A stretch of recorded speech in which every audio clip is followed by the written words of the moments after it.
Samantala sa ibang balita, patuloy po na pinapalakas ng pamahalang panlalawigan po ng Ilocos Norte ang mga hakbang upang mapigilan ang paglaganap ng African swine fever at matulungan ang mga backyard racers na lubhang naapektuhan ng sakita. Ayon kay Dr. Modesto Laroya Jr. ng Provincial Veterinary Office or PVO, nanatiling apektado po ng ASF ang 7 bayan ng lalawigan dahilan upang magsagawa ng mahigpit na biosecurity measures at culling operations. Noong nakaraang taon, umabot sa 1,600 na baboy ang isinailalim sa depopulation bilang tugon sa nasabing outbreak.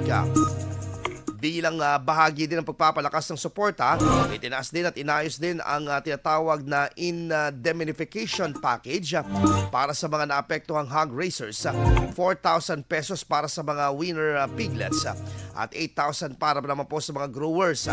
Nasa 12,000 pesos naman para sa mga breeders na naapektuhan ng ASF. Bukod sa pinansyal na tulong, inilunsad ang iba't ibang programa upang muling mapalakas ang swine production sa lalawigan.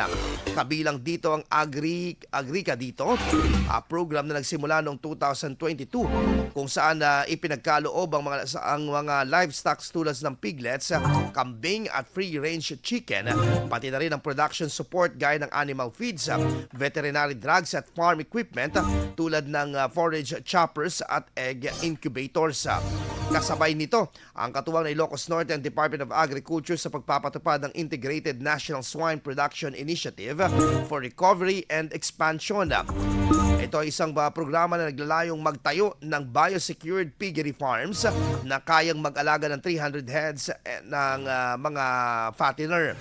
Umaasa naman ang mga magbababoy na maibabalik ang sigla ng industriya sa mga isinasagawang programa ng gobyerno.